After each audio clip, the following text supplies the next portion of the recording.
Let's get a read. Let's get a read. Let's look at Group C. Let's see what these teams have to. Australia. I forgot about Australia. I forgot about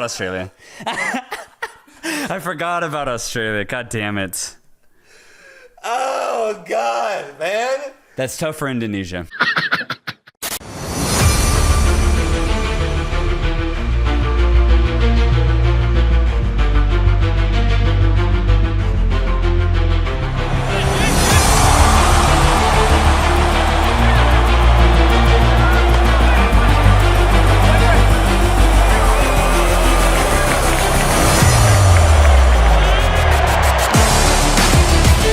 Indonesia telah memasuki babak baru untuk kualifikasi Piala Dunia. Yang mana jika sukses besar dalam grup ini, maka Indonesia bisa langsung menuju pentas Piala Dunia FIFA World Cup. Ini artinya, Indonesia tinggal selangkah lagi menuju Piala Dunia. Namun grup round ketiga kali ini bukanlah mudah, ia diisi oleh negara-negara langganan Piala Dunia. Dan celakanya, Indonesia yang tergabung dalam grup C ini, mendapatkan lawan-lawan yang paling berat daripada di grup lainnya. Lalu bagaimanakah cara Indonesia untuk menuju Piala Dunia? Simak terus videonya. Korea Republic. Korea Republic di grup A, berarti kita bersama dengan Jepang. Widih.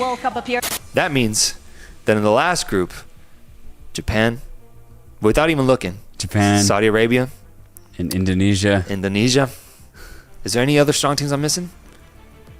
I think that might be I it. think that's it. Yeah. So honestly, I'd say the groups are pretty even, if you will. Let's get a read. Let's look at Group C. Let's see what these teams have to. Australia. I forgot about Australia. I forgot about Australia. God damn it. Oh, God, man. That's tough for Indonesia. This is by far the toughest group. This was our fear, man. Yeah. This was our fear. Yep. Okay, hold on. Fourth place is wide open. Okay, so Indonesia can still qualify for the bonus fourth round. That's all you can hope for. All you can hope for, because there's absolutely no way Indonesia is finishing the top two. Let's just be completely honest. No disrespect there. I think Japan, Australia, Saudi Arabia are very, very strong teams. That's fine. Indonesia can beat China.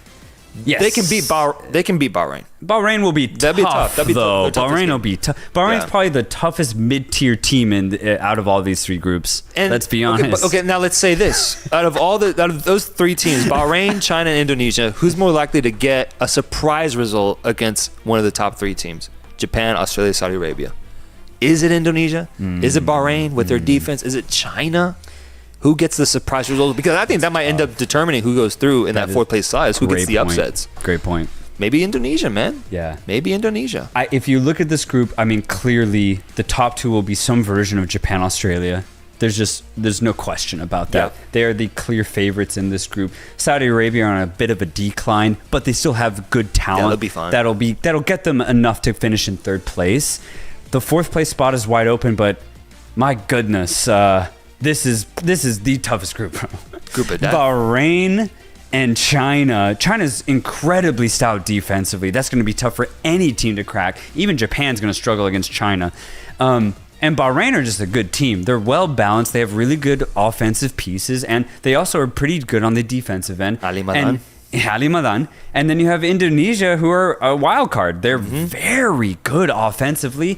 Defensively, I think, is where things get shaky for Indonesia, but their offense is enough to get a couple of surprise results. But over the course of 10 games, man, guessing that fourth place spot is going to be very difficult.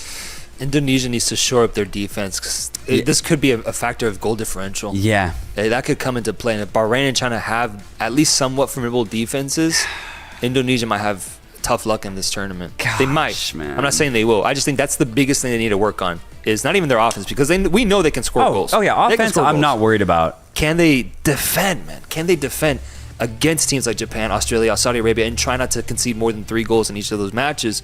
Play up to their level, because China and Bahrain, I think, are going to be really good about that. Let's submit the predictions. I think the first 3 are perfectly in order: Japan, Australia, Saudi Arabia. Agreed. I think it's going to be crazy tight between Bahrain and Indonesia, like crazy tight.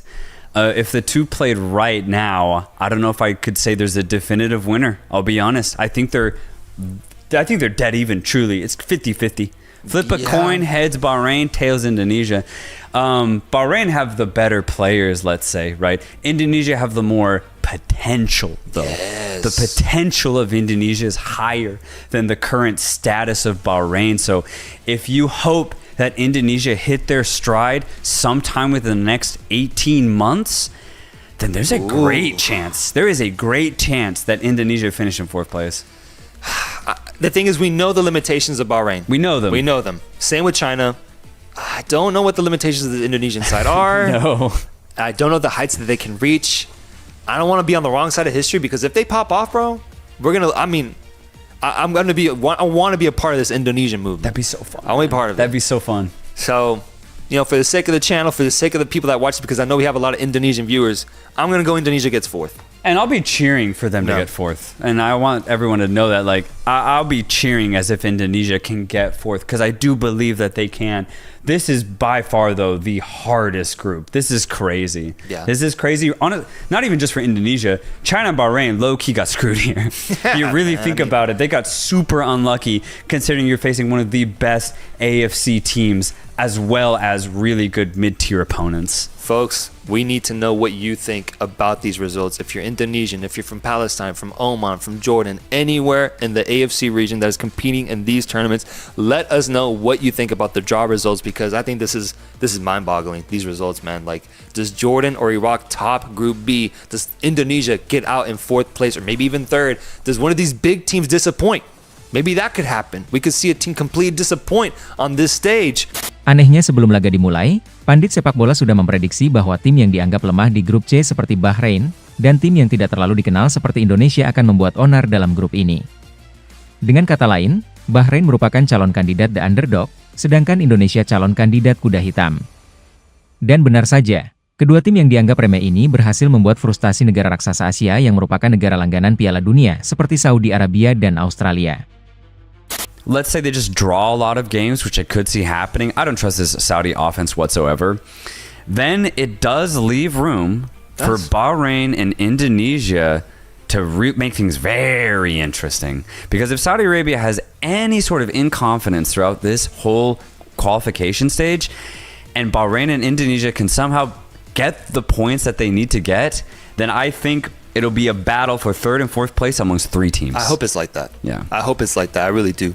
Because Bahrain and Indonesia could cause trouble. They can cause trouble. They're here. troublemakers. Yeah. These 2 teams.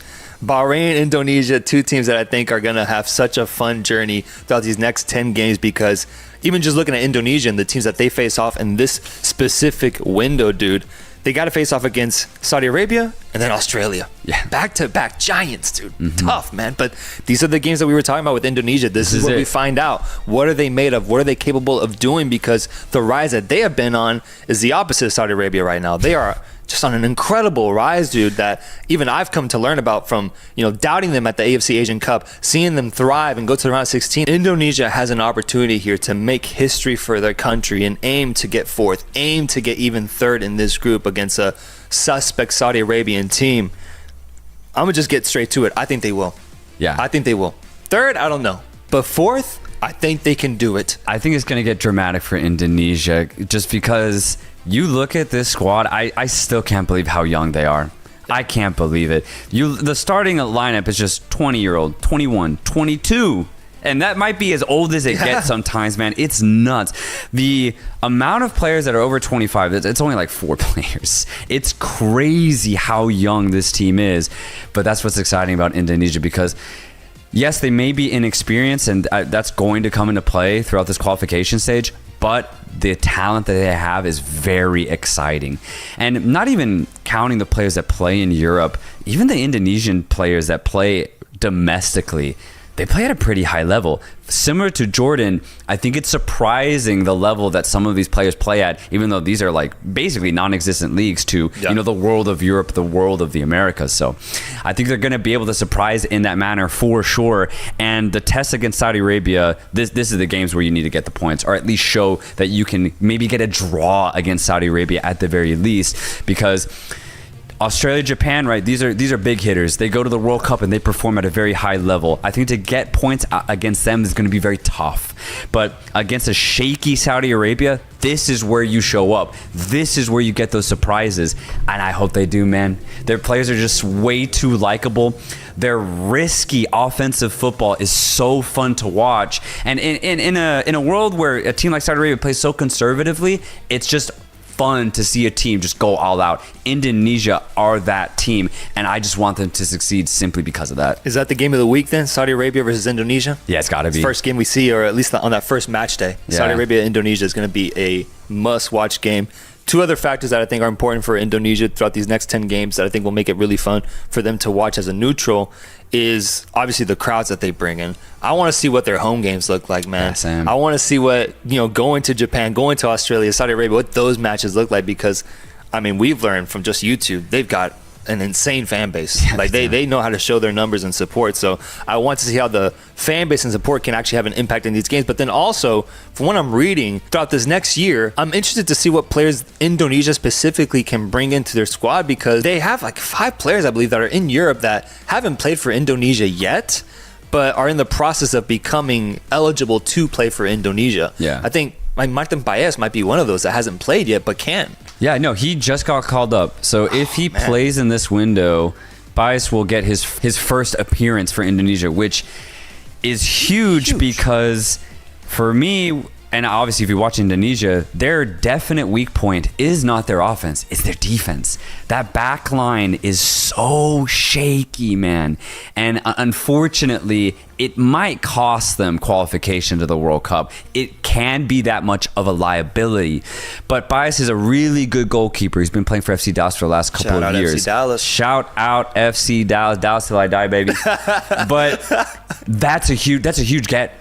To have a solid goalkeeper, that's a step in the right direction. So if they can just improve their defense, then all of a sudden, Indonesia becomes a well-balanced team. I know, dude. That's what's exciting about this team, is just what will they become? What will they become? If you're an Indonesian fan, your biggest rival, though, for this next year is Bahrain. It's Bahrain, dude. You got to be looking at every Bahrain game. Yeah. Every single one, looking at it and just keeping tabs on what your rivals are doing, because Bahrain, if there's one team to spoil the Indonesian effect that we're seeing, it's Bahrain. And they definitely could do. They definitely could. If Bahrain finished in 3rd place, I wouldn't actually be surprised either.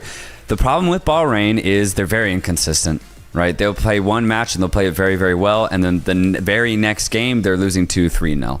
And the thing is, I don't think that consistency is going to get fixed in this qualification stage. They have a new coach. I think he's going to need some time to get acclimated to how he wants his team to be playing. But where Bahrain become very deadly, especially trying to get a 3rd or 4th place spot, is they do have ballers, man. Obviously, Ali Madan, he needs no introduction. He's an absolute baller. He can be the difference for Bahrain. And when you only need to get 4th place, man, Bahrain have the defenders, they have the midfielders to definitely finish in 4th place, man. So absolutely, if you're Indonesia or if you're Bahrain, you're looking at one another hoping that you just drop points where you shouldn't.